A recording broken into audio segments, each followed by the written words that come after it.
देखो, हमारे हाथ में केवल दो चीजें हैं, बाकी चीजों पर हमारा नियंत्रण नहीं है। हम क्या सोचते हैं और उस पर क्या एक्शन लेते हैं। और हम केवल सोचते हैं और एक्शन नहीं लेते, तो कहीं न कहीं ये ओवर थिंकिंग होती है। और दिमाग एक बहुत बड़ी चीज होती है, हम जैसा सोचते हैं वैसा ही बन जाते हैं। वो कहते हैं कि ए परिंदे, यू जमी पर बैठकर आसमान को क्या देखता है। ए परिंदे, यू जमी पर बैठकर आसमान को क्या देखता है। अपने पंखों को खोल, जमाना सिर्फ उड़ान देखता है। नमस्कार प्यारे बच्चों। देखो, बहुत दिन हो गए एचएसएससी डी ग्रुप की वीडियो बनाए, बहुत ही लंबा, बहुत ज़्यादा समय हो गया। तो इसमें कोई किसी प्रकार की, किसी भी प्रकार की कोई बहुत ऑथेंटिक जानकारी नहीं होती है, क्योंकि ये एक ऐसी भर्ती है जिसमें बच्चे सबसे ज़्यादा पैनिक है। और ये बच्चों की 1% भी गलती नहीं है, क्योंकि बार बार 3-4 लिस्ट आने के बाद बार बार रिपीटेशन रिपीटेशन, और हम सभी ने बहुत प्रयास किया है। बार बार हमने विनम्र निवेदन किया है माननीय चेयरमैन साहब से और सभी उच्चाधिकारियों से। ठीक है, लगातार बच्चे, हम तो सिर्फ एक वीडियो बनाते हैं, लेकिन बच्चे बहुत ज़्यादा परेशान हैं और लगातार प्रयासरत हैं उस दिशा में, क्योंकि 13,657 पद थे। ठीक है, और लगभग लगभग जहां तक यदि आइडिया लगाते हैं, ऑथेंटिक तो कोई चीज होती नहीं है, आइडिया लगाते हैं तो लगभग 4,500 पद अभी आपके रिक्त हैं। और ऐसा ऐसा हमारे भूतपूर्व जो चेयरमैन साहब ने कहा था कि ये जो भी आपका सीटी का स्कोर कार्ड है 2023 का, ये सारी जितने भी पद रिक्त होंगे सारे इसी स्कोर कार्ड से भरे जाएंगे। वर्तमान जो हमारे माननीय चेयरमैन साहब ने कई बार कहा है, और भी दूसरे प्रकार के जो हमारे उच्चाधिकारी, मुख्य सचिव हैं, या जो भी दूसरे प्रकार के, तो जिनसे भी निवेदन किया गया है, सभी ने यही कहा है कि इस दिशा में काम चला हुआ है और बहुत जल्दी आपकी वेटिंग लिस्ट जारी होगी। क्योंकि जितनी बार भी आपकी लिस्ट आई है, हर बार उसमें रिपीटेशन और आपकी जो पुनरावृत्ति हो लगातार बनी रही। तो हर बार जब भी बच्चे मिलते हैं तो उनको यही कहा जाता है कि आपका रिपीटेशन अब की बार नहीं होगा। पिछली बार भी यही कहा गया था, जो 7700 कुछ पदों पर आपकी वेटिंग लिस्ट जारी हुई थी, उसमें मेरे ख्याल से 3260 कुछ ऐसा डाटा था कि रिपीटेशन हुआ था। ठीक है, तो अब इतनी बार वीडियो बनाने का कारण यही होता है कि बार बार जो बच्चों का कमेंट्स है या जो पर्सनली फोन आना है। ठीक है, तो आए दिन कितनी भी वीडियो बनाओ, जब तक एचएसएससी आयोग की जो कानूनी टीम है, जो ब्रिलियंट टीम है, जब तक वो नहीं चाहेगी, जब तक ये वेटिंग लिस्ट आपकी जारी नहीं होगी। और हर बार हम यही कहते हैं कि waiting list sure and certain जारी होगी, और आज की वीडियो में मैं यही कहूंगा कि आपकी वेटिंग लिस्ट जारी होगी, इसमें नो डाउट, कोई संदेह नहीं है। लेकिन वो कब होगी ये कहना जल्दबाजी है। अभी हाल ही में कल की न्यूज है, बच्चे भी गए हैं, उससे पहले 2-3 दिन पहले बच्चे गए थे, और भी जानकारियां हमें मिलती रहती हैं। तो ये जो आपकी वेटिंग लिस्ट है, ये लगभग 4 से 4,500 पदों पर जारी होगी, लेकिन ये जारी होगी। अब ये जब जारी होगी तो इसमें रिपीटेशन रुकना बहुत जरूरी है। इसमें वो जो रिपीटेशन होता है वो रुकना बहुत जरूरी है। अब कल कल भी जब बच्चे मिले थे, तो वहां उन बच्चों को भी आश्वस्त किया गया था कि भाई इस दिशा में आपका काम चला हुआ है और ये जो आपकी वेटिंग लिस्ट है जारी होगी। पहले भी ऐसा सुनने में आया था केवल 10% वेटिंग आएगी। ठीक है, तो उसके बाद में लगभग 700 कुछ पदों पर आई थी। अब भी एक 5-7 दिन पहले सुनने में आया था भाई 10% आएगी, तो 10% तो नहीं आएगी, वेटिंग लिस्ट तो पूरी आएगी। अब आएगी कब? सुनने में तो ये आया कि भाई आपका जो डी ग्रुप में जो कैंडिडेट लगे हुए हैं उनकी बायोमेट्रिक चली हुई थी, 30 अप्रैल लास्ट डेट थी, 30 अप्रैल तक थी। तो उसके बाद में सुनने में आया था कि मई के फर्स्ट या सेकंड वीक में आएगी। अब सेकंड वीक भी जा चुका है, तो अब कहीं कि तीसरे वीक में आएगी, चौथे वीक में, जून के फर्स्ट सेकंड में। हालांकि आपकी वेटिंग लिस्ट आएगी, ये मैं सच बताता हूँ, लेकिन वो आएगी जून तक, लास्ट तक, या जुलाई में, या जून फर्स्ट में। हो सकता है मई के लास्ट वीक में भी आ सकती है। बाकी बाकी जिस हिसाब से कमिटमेंट किया गया था, जिस हिसाब से माननीय हमारे जो भी उच्चाधिकारीगण हैं, वो जिस हिसाब से बच्चों को आश्वस्त करते हैं, तो उस हिसाब से बच्चे तो अबोध होते हैं एक प्रकार से, क्योंकि बेरोजगारी एक बहुत बड़ा आलम कह सकते हैं, एक बहुत बड़ी समस्या कह सकते हैं।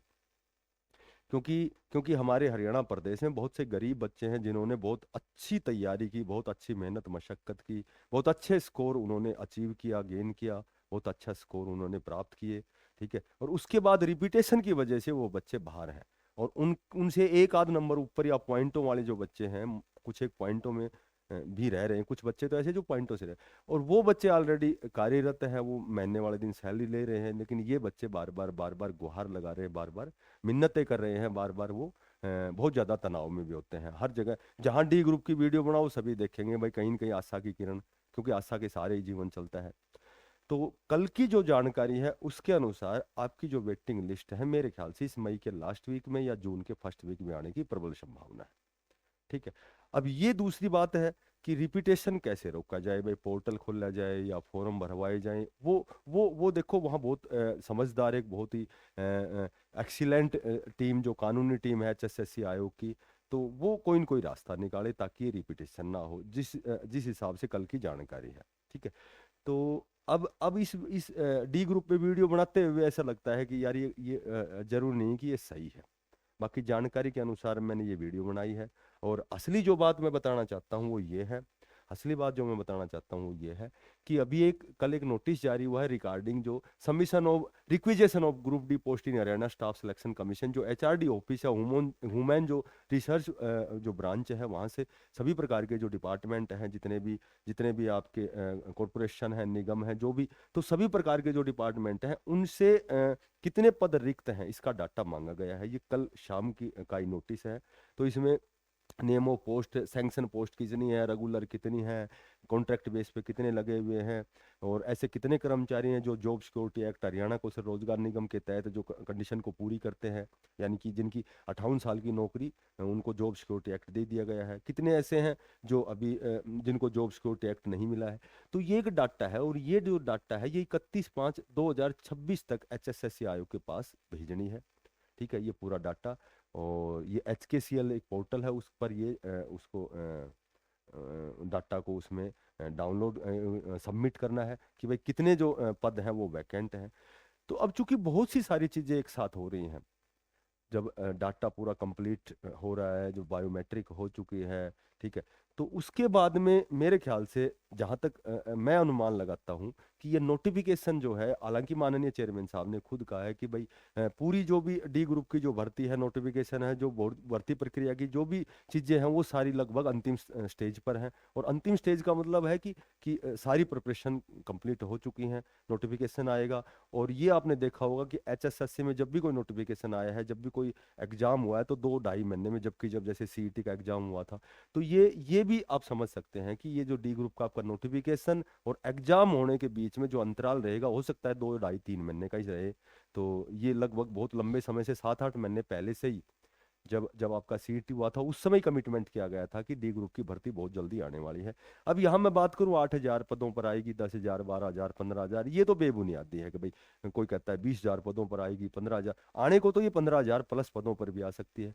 लेकिन यदि आपकी जो डी ग्रुप की पुरानी भर्ती 2023 की यदि आपकी वेटिंग लिस्ट जारी होती है, तो उसके बाद में देखा जाएगा कितनी सीटें अभी वैकेंट है। हालांकि C और D ग्रुप की हमारे हरियाणा प्रदेश में बहुत ज्यादा सीटें वैकेंट है। अगर हम कहें कि 20,000 पदों पर आपकी डी ग्रुप की भर्ती आएगी, तो ये कहना भी अतिशयोक्ति नहीं होगा। तो मैं तो माननीय चेयरमैन साहब से अब तो बहुत बहुत दिन हो जाते हैं वीडियो बनाए, पहले तो लगातार बनाते थे, बार बार निवेदन करते थे, लेकिन उस निवेदन का कोई फायदा नहीं होता। तो मैं तो पुनः एक बार माननीय चेयरमैन साहब से निवेदन करता हूं कि पहले वो डी ग्रुप की वेटिंग, हालांकि नोटिफिकेशन आ जाए कोई बात नहीं, लेकिन ये जो नई भर्ती डी ग्रुप की होने से पहले जो पुरानी 2023 की भर्ती है उसमें जितने पद वैकेंट हैं बिना रिपीटेशन के, पहले वो वेटिंग लिस्ट जारी होनी चाहिए, ठीक है। क्योंकि वो बच्चे जो कोई पॉइंटों से रह रहा है, कोई 1 नंबर से, कोई 1.5 नंबर से, कोई 2 नंबर से, तो कम से कम वो दोबारा से जब डी ग्रुप की तैयारी करेगा तो मेरे ख्याल से वो बहुत अच्छे लेवल की तैयारी नहीं कर सकता, क्योंकि वो लगातार तनाव में रहेगा कि यदि वेटिंग लिस्ट जारी हो तो हम भी ऑलरेडी कहीं न कहीं जॉब लग जाए, हम भी डी ग्रुप की नौकरी में कहीं न कहीं हमारी ज्वाइनिंग हो जाए किसी भी विभाग में। तो कहने का मेरा मतलब ये है कि नोटिफिकेशन तो आपका मेरे ख्याल से जून में आएगा, क्योंकि 31 मई के बाद में ये बहुत जल्दी, क्योंकि सारी प्रक्रिया लगभग कंप्लीट हो चुकी है, तो नोटिफिकेशन तो आपका जून में आएगा। लेकिन एग्जाम हो सकता है 2-2.5-3 महीने बाद हो, लेकिन उससे पहले मैं बार बार निवेदन करता हूं कि पहले वेटिंग लिस्ट जारी होनी चाहिए, क्योंकि क्योंकि उन्होंने जो कर्म किया है उसका उसका परिणाम तो उन्हें मिला ही नहीं, उन बच्चों को जो जिन्होंने बहुत अच्छा स्कोर किया है। तो वो कहते हैं कि भाई जो जैसा कर्म करता है वैसा फल मिलता है, वैसा ही परिणाम मिलता है। ठीक है, तो जैसा कर्म किया वैसा फल मिलना चाहिए उन बच्चों को जिन्होंने बहुत अच्छा स्कोर किया है। तो हमारी 3-4 दिन से रेगुलर क्लासेस स्टार्ट हैं। सुबह 9 बजे मैथ की क्लास होती है और एक हिंदी की, फिलहाल 2 ही क्लासेस चली हुई हैं। अब आगे आगे हरियाणा जीके की क्लास स्टार्ट होने वाली है और रीजनिंग की क्लास, बहुत सी क्लासेस स्टार्ट होंगी। हमें 2 महीने के अंदर अंदर पूरा सिलेबस करवाना है कंप्लीट, और फ्री ऑफ कॉस्ट हमारी क्लास होती है, किसी प्रकार का कोई चार्ज नहीं होता है। तो आप सभी बच्चे सादर आमंत्रित है, एक बार क्लास में आप आकर देखें, आपको बहुत कुछ नया सीखने को मिलेगा। और मैं विधाता से कामना करता हूँ कि आपकी वेटिंग लिस्ट बहुत जल्दी जारी हो, और इस दिशा में हम प्रयास भी करेंगे कि आपकी वेटिंग लिस्ट जल्द से जल्द जारी हो। तो वो कहते हैं कि सोचो तो ख्वाब है जिंदगी, सोचो तो ख्वाब है जिंदगी, पढ़ो तो किताब है जिंदगी, सुनो तो ज्ञान है जिंदगी, और मुस्कुराते रहो तो बड़ी आसान है जिंदगी। तो जो भी साथी नए हैं, बच्चे नए हैं, चैनल को जरूर सब्सक्राइब करें, ज़्यादा से ज़्यादा इसको शेयर करें। फिर मिलते हैं किसी नई अपडेट के साथ, तब तक के लिए सभी को बेस्ट ऑफ लक, धन्यवाद, सभी को राम राम।